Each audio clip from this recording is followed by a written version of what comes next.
आज डे 8 है, मैं लिख भी देती हूँ।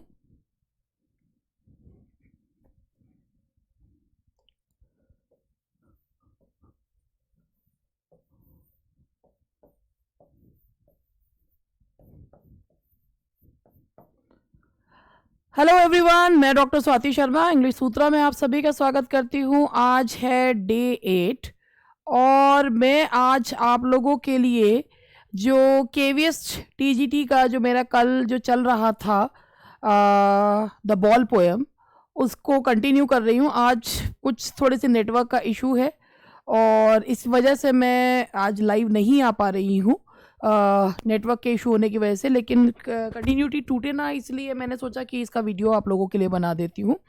जितना वीडियो भी रहेगा तो उससे कम से कम आप लोग उसको कंटिन्यूसली उसको देख तो सकते हैं कम से कम। तो चलिए, अब मैं आपको यहाँ पर जो मुझे बताना है वो ये बताना है कि बॉल पोएम, कल मैंने आपको बॉल पोएम के 2 स्टैंजास जो हैं वो बताए थे।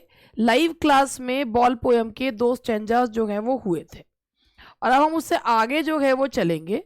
तो आगे जो है क्या पढ़ना है, क्या है, मैं इसको आगे आपको बता रही हूँ। तो चलिए आगे देखते हैं।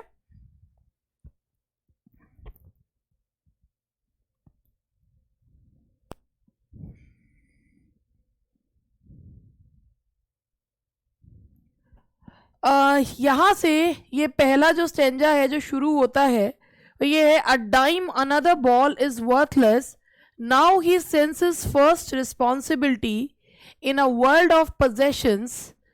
People will take balls. Balls will be lost always, little boy, and no one buys a ball back. Money is external. ये इतनी प्यारी और इतनी खूबसूरत सी पोयम है। आज मैं आपको इस पोयम के अलावा आपको एक कॉम्प्रीहेंशन पैसेज भी जो है वो सॉल्व करवाऊंगी, क्योंकि अगर ये पोयम कल कंप्लीट हो जाती तो मुझे आज एक नया चैप्टर जो है स्टार्ट करना था, लेकिन इस पोयम को कंप्लीट कराने के बाद मैं आप लोगों को एक कॉम्प्रीहेंशन पैसेज सॉल्व करवाऊंगी। तो अ डाइम अनदर बॉल, एक दूसरी बॉल, इज वर्थलेस। अगर मैं इस बच्चे को जो उसकी बॉल खो गई है, अगर मैं उस बच्चे को एक और बॉल खरीद के दे दूं तो वो उसके लिए बेकार है। The poet here says that if I buy him a new ball, it's worthless for him. Why? Because the feelings that are attached to to that ball, that cannot be retracted. वो feelings को वापस नहीं लाया जा सकता। हर चीज के साथ अपनी एक feelings जुड़ी हुई होती हैं। आप पुरानी अगर कोई चीज खो जाती है तो नई आ भले ही जाती है, मगर वो उसकी जगह नहीं ले सकती, क्योंकि उसके साथ हमारी feelings जुड़ी होती हैं। Now he senses first responsibility, वो बच्चा इतना छोटा है कि आज वो अपनी पहली जिम्मेदारी समझेगा। क्या? वो पहली जिम्मेदारी कि जब हमारे जो प्रियजन हैं, जब वो हमसे बिछड़ जाते हैं तो कोई भी सिचुएशन हो वो वापस नहीं आते। इन अ वर्ल्ड ऑफ पोजेशंस, ये वर्ल्ड जो कि मटीरियलिस्टिक है, ये दुनिया जो कि बहुत मटीरियलिस्टिक है, यहाँ पर वो अपनी पहली रिस्पॉन्सिबिलिटी ये समझेगा कि किसी को किसी के दर्द से कोई फर्क नहीं पड़ता। आपके सामने कोई आपको ये दिखा सकता है कि he is so much concern for you and he feels for you, मगर बात तो यही है कि किसी को कोई फर्क नहीं पड़ता। People will take balls, balls will be lost always. लोग तुम्हारी बॉल्स जो हैं वो ले लेंगे, यानी कि लोग तुमसे तुम्हारी प्रिय चीज छीन लेंगे। ये बॉल्स यहाँ सिंबल है, सिंबॉलिक मीनिंग है योर लव्ड वंस। बॉल्स तो जाती रहेंगी।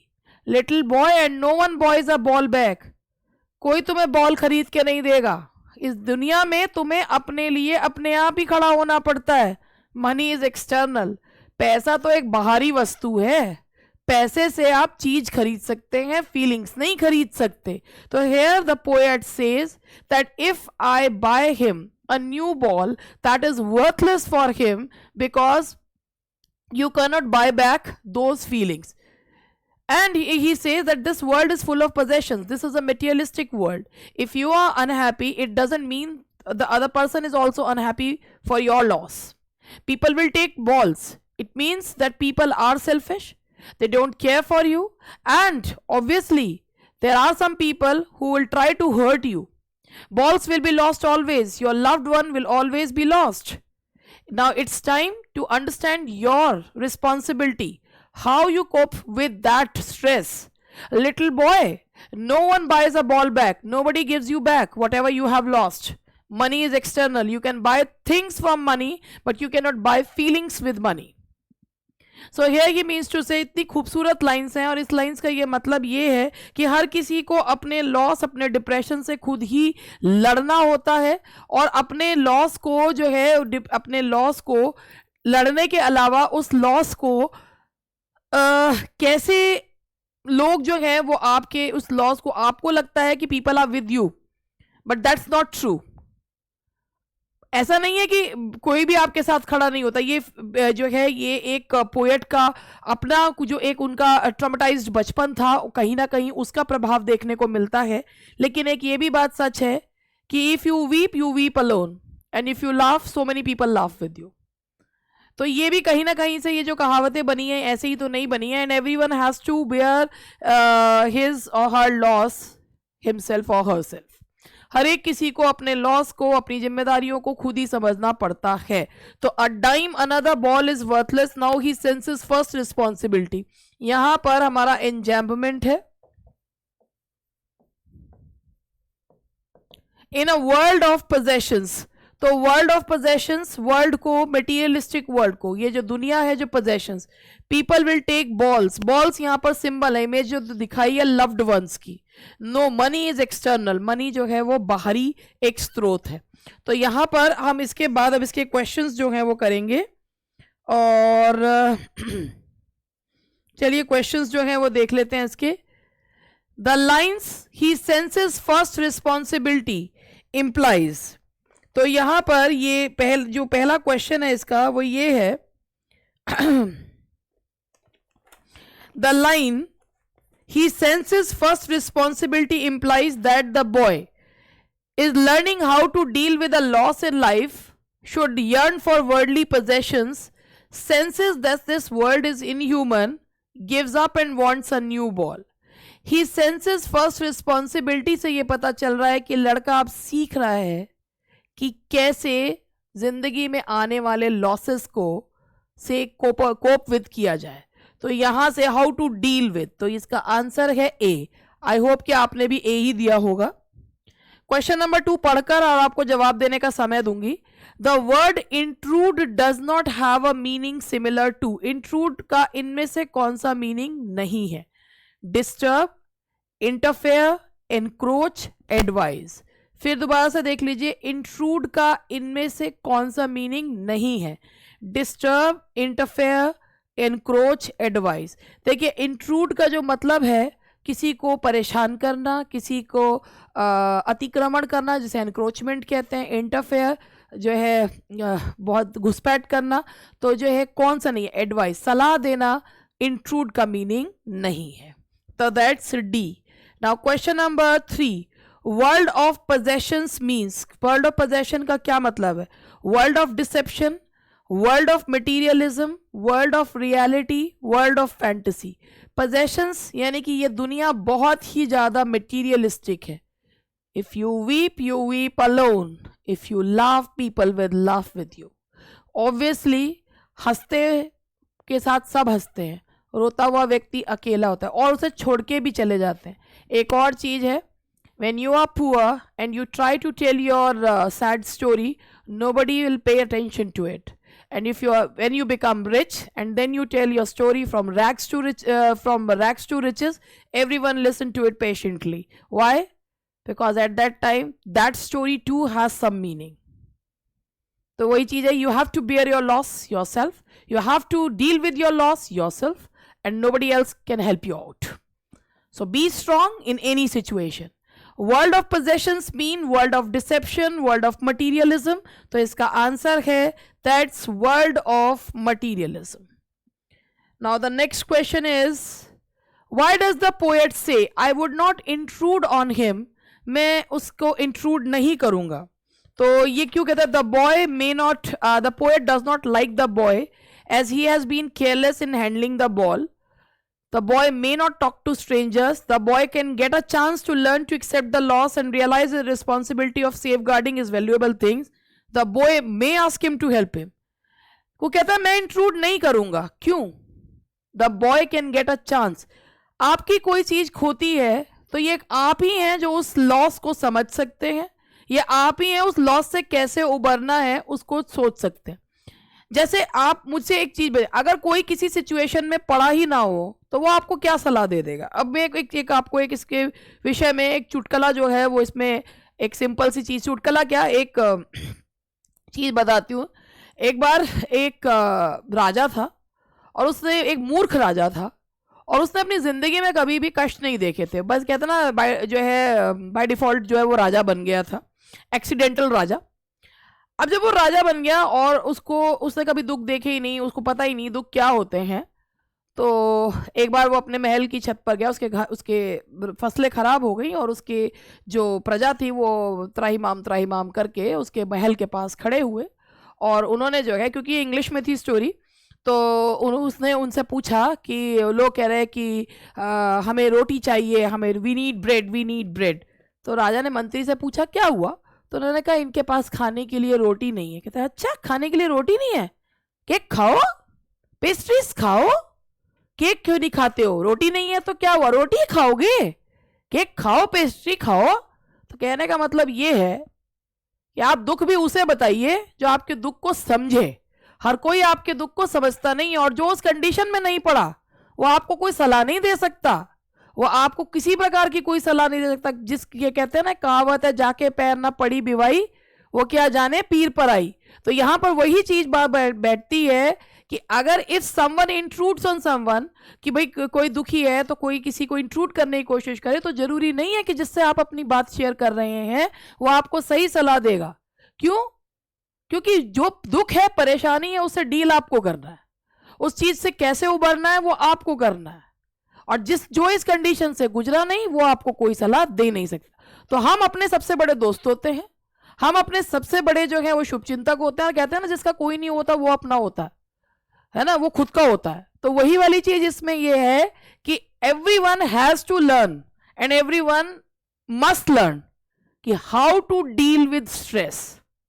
दूसरों को बता बता के स्ट्रेस डील नहीं किया जाता। That is the boy can get a chance, कि अगर वो पोएट इंट्रूड नहीं करेगा तभी लड़का सीखेगा कि अपनी रिस्पॉन्सिबिलिटी को कैसे जो है वो पहचानेगा, कि जब पहला लॉस हुआ है तो how to deal with that loss.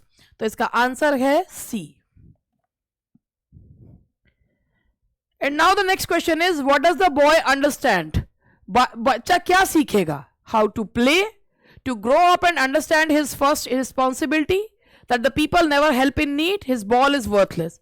बच्चा ये सीखेगा to grow up कि अब मैच्योर होने का समय आ गया है और अपनी रिस्पॉन्सिबिलिटी को समझने का समय आ गया है। तो ये है आपका, that's B, to grow up and understand his first responsibility। ये एक ऐसी पोएम है जिससे बहुत सारे लोगों के बहुत सारी जो मेमोरीज हैं वो इसमें से जुड़ रही होंगी, क्योंकि जब हम एक बहुत ही प्रोटेक्टेड एटमॉस्फेयर में होते हैं तो हमें इन सब चीज़ों के बारे में पता नहीं होता, but the moment we face that loss we immediately become mature. हम एकदम से मैच्योर जो हैं वो हो जाते हैं। चलिए अब इसके बाद आगे का वो बताती हूँ। What does the word ball signify. ये बॉल जो वर्ड है, बॉल में पन है, बॉल एंड बॉल्स में, मतलब अब पन कैसे मैं बताती हूँ। The boy's innocence and happy young days, the rounded objects, the earth is round, instability. देखिए क्वेश्चन में ये सेंजा था ये था, balls will be lost always. यहां बॉल में पन है, एक बॉल का मतलब है गेंद और दूसरी बॉल का मतलब है इनोसेंस। तो आप यहां देखिए ये पन है इस वर्ड में, कैसे, ये देखिए यहां पे word the boy's innocence and happy young days. तो ये लाइन थी यहां पर ये वाली कि balls will be lost always. ये हर एक नुकसान के साथ इंसान की मासूमियत और उसके जो इमेच्योरिटी है वो खत्म हो जाती है। बिल्कुल सही बात है। The boy's innocence and happy young days, तो इसका आंसर है the boy's innocence and happy young days. And now the next one is who senses the responsibility. कौन उस रिस्पॉन्सिबिलिटी को समझेगा? The boy who plays with the ball, the boy whose ball has been lost, none of the above, the poet son. वो लड़का जिसकी ball खो गई है वो रिस्पॉन्सिबिलिटी को समझेगा. हर लॉस के साथ उसकी मासूमियत खत्म होगी, हर लॉस के साथ रिस्पॉन्सिबिलिटी जो है वो शोल्डर्स पे बढ़ती चली जाएगी. The boy whose ball has been lost. ठीक है, चलो आगे बढ़ते हैं. What does in a world of possessions mean? Everybody loves to possess things or materials in their names. Everybody likes to scold. Everybody has balls. Everybody. In a world of possession, everybody loves to possess. Materialistic things को बोला जाता है. हर व्यक्ति जो है वो चीजों को possess करना चाहता है और दूसरे को मिल रहा है कुछ या नहीं उससे कोई फर्क नहीं पड़ता. Why does the poet say money is external? It's a visible object. It can help you to buy anything in your life. It can make a man purchase sweet memories and peace. भाई बात सही है. Money is external. You can buy things from money, but you can't buy memories from money. तो इसीलिए it cannot make a man, वो एक व्यक्ति को की sweet memories को purchase नहीं कर सकती. तो that's C. बड़ी इमोशनल सी पोयम है. Question number stanza number 4. He is learning well behind his desperate eyes. अब आप यहां देखिए, सिर्फ आईज को डेस्परेट कहा गया है.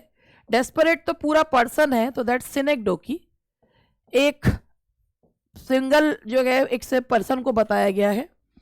The epistemology of loss, how to stand up, knowing that every man must one day know and most know many days how to stand up. कितनी खूबसूरत लाइन है. He is learning, आज वो इस लॉस से सीख रहा है. वेल बिहाइंड इज डेस्परेट, एक तरफ उसकी आंखें बहुत डेस्परेट है, आंखें ढूंढ रही हैं मेरी बॉल कहां गई, हार पानी में चली गई. द एपिस्टेमोलॉजी ऑफ लॉस, वो मीनिंग, लॉस का ओरिजिन, लॉस का मीनिंग सीख रहा है. हाउ टू स्टैंड अप, वो ये सीख रहा है कि गिरकर फिर कैसे उठा जाता है. जब तुम्हें लोग गिराने की कोशिश करते हैं तो गिरकर कैसे उठा जाता है. Knowing what every man must one day know, आज वो पहचान रहा है जो हर इंसान को एक दिन जानना है कि गिर गए हो तो गिर के उठना कैसे है. And most know many days how to stand up. Most know, बहुत से लोग इस बात को जानते भी हैं कि गिरने के बाद उठा कैसे जाता है. तो हियर ही सेज दैट, इस लाइन में उन्होंने ये कहा है, he is learning well behind his desperate eyes, कि he is trying to find out his ball, but he has learned the biggest lesson of his life, that if something is gone, that has gone forever, and nobody stands with you when you are fallen. You have to take stand for yourself, and if you are fallen, the people will laugh at you. It's you who can stand up. And knowing that every man must one day know. The boy has learnt a lesson, though he has learnt early. The boy has learned this lesson that every man will learn sometime in his life, and most know many days. And so many people already know this, that how to stand up when you are fallen. जब आप गिर गए हैं, आप गिर चुके हैं, तो कैसे उठा जाता है. And how to cope with that loss, how to cope with that stress, and how to deal with your stress. Nobody else can teach you except you, सिवाय आपके कोई नहीं है. तो वो बॉल के खोने से उस बच्चे को आज ये पता चला कि बचपन में ये रिस्पॉन्सिबिलिटी आने से आप अपना बचपन खो देते हैं और कितने बड़े जो हैं वो आप हो जाते हैं. What is the boy learning? The boy is learning what is right for his age. The boy is learning to cope with the loss. The boy is learning how to stand up. The boy is learning what every man knows. The boy is learning, बच्चा वो सीख रहा है कि अपने loss से कैसे deal किया जाता है, गिरकर खड़ा कैसे हुआ जाता है. गिरते हैं शह सवार ही मैदान जंग में. ठीक है, तो the boy is learning to cope with the loss.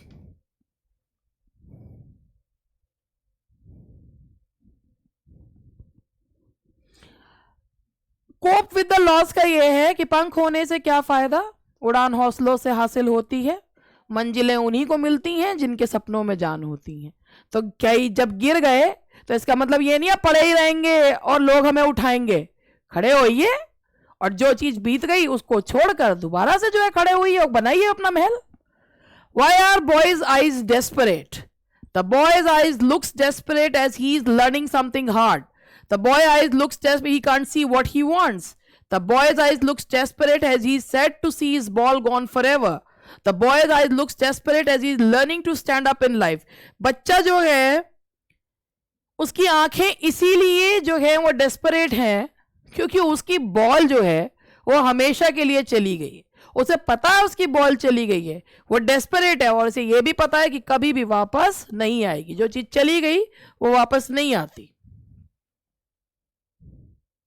What do you mean by epistemology of loss? Epistemology of loss means to understand a little about loss, means to understand the loss in general, the nature of loss, understand something about loss की बारे में क्या जो है बच्चे को है कि भाई नेचर, लॉस का ओरिजिन, लॉस की नेचर। जिसने अपने जीवन में कभी दुख देखा ही ना हो तो अगर उसको किसी दुख की बात बताई जाएगी तो उसे समझ में नहीं आएगी, लेकिन जिसके साथ वो घटना घटी होगी वो एकदम उस चीज को समझ जाएगा, दूसरे के दर्द को भी समझ जाएगा, चाहे वो उसमें कुछ कर सके या ना कर सके। तो epistemology of loss means the meaning of loss, the real meaning of loss, that C.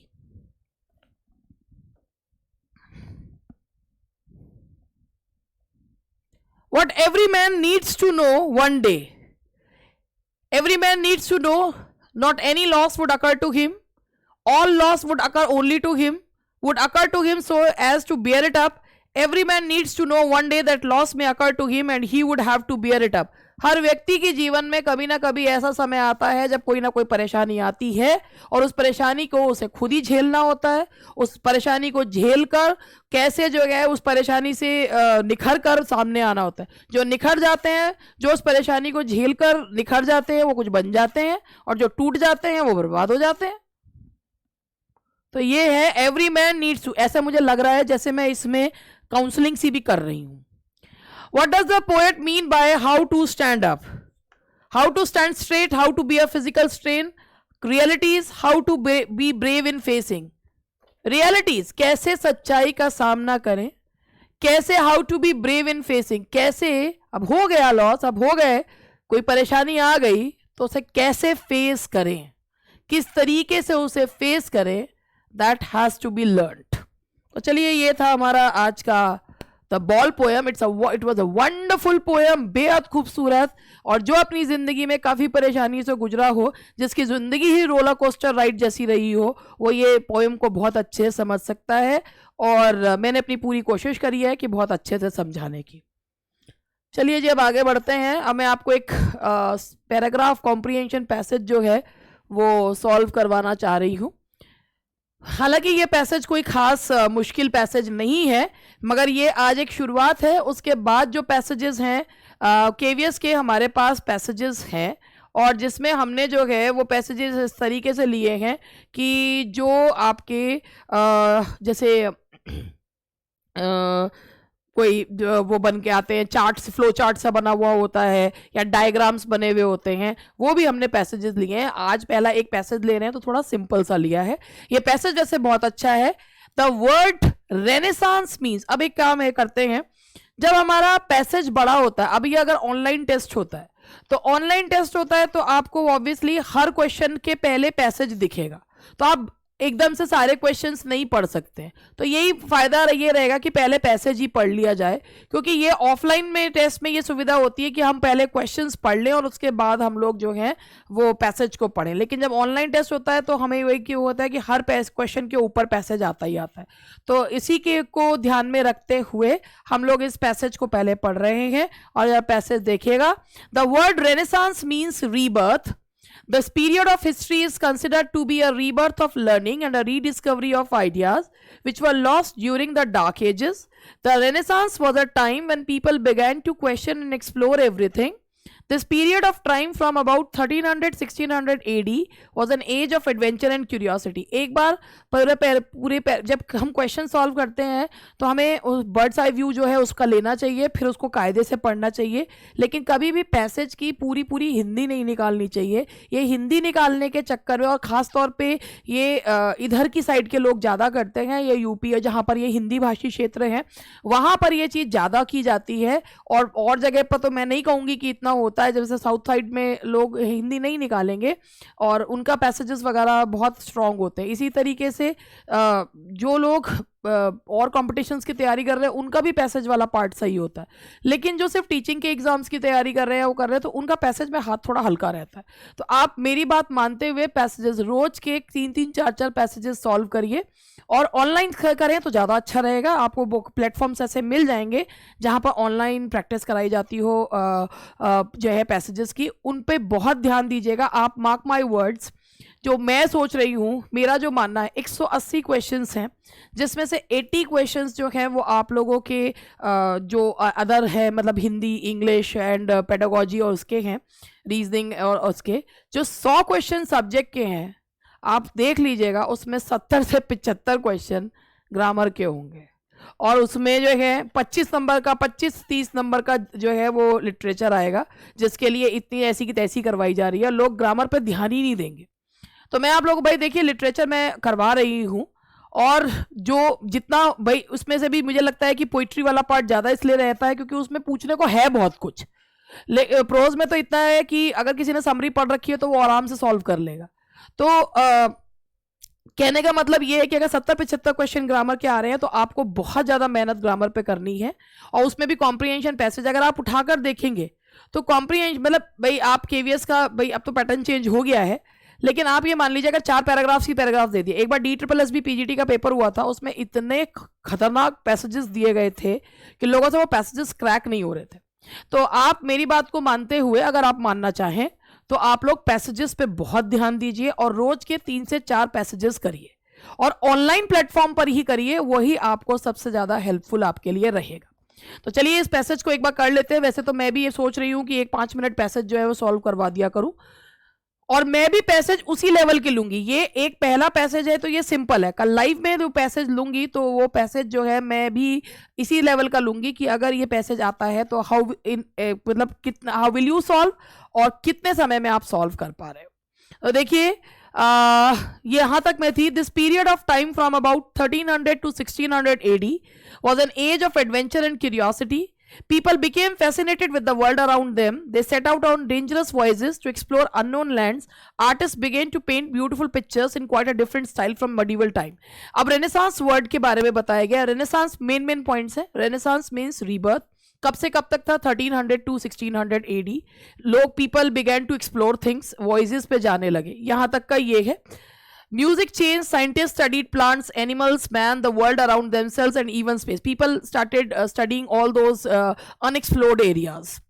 People's ideas about the earth and the universe changed. Many new things were invented, such as the printing press and the telescope. अब इसमें एक main point है, क्या क्या चीजें invent हुई? Printing press and telescope.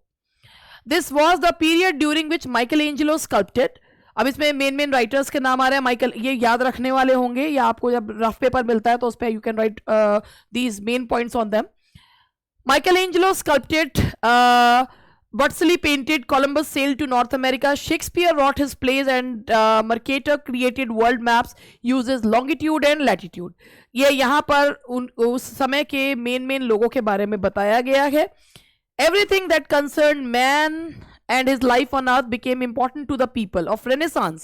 The people began to investigate the study of what is known as humanism. People started thinking about human beings, and that study is known as humanism. This was not a new idea, it was a revival of idea that has been explored by the Greek and Roman civilizations a long time before. Renaissance, rebirth of learning. Renaissance में कोई नए ideas नहीं थे.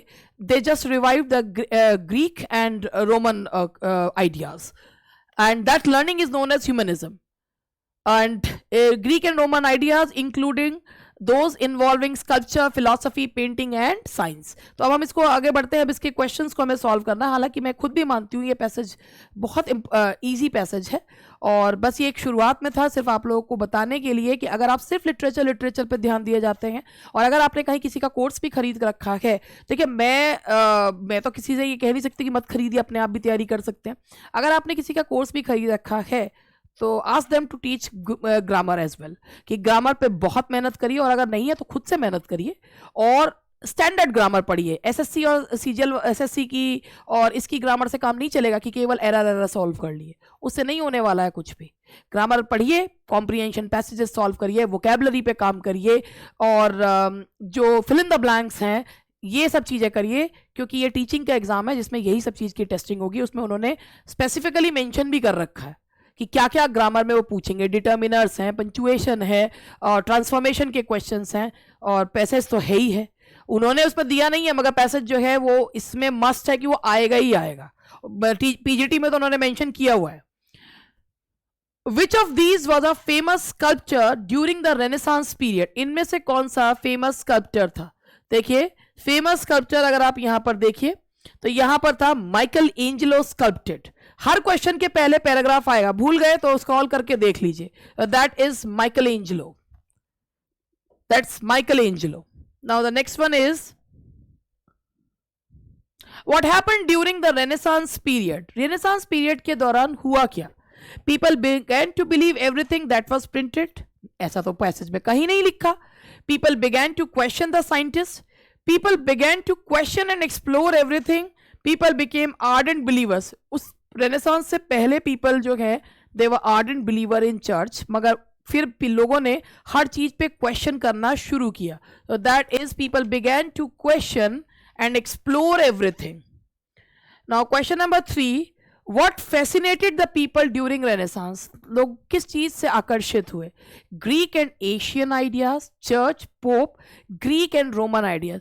जो ये humanism था, this was not a new thought, this was just the old thought, and it was revived in it was revived in renaissance, और ये था ग्रीक एंड रोमन आइडियाज। तो ये थे, that's Greek and Roman ideas. Which of these was a famous playwright during the Renaissance period? Famous playwright कौन से थे Renaissance period के दौरान? Columbus, Shakespeare, Karl Marx, P B Shelley.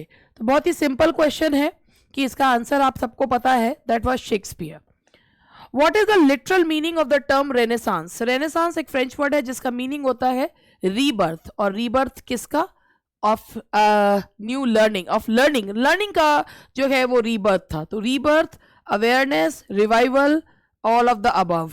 तो लिटरल मीनिंग तो रेनेसांस का जो है वो रीबर्थ है।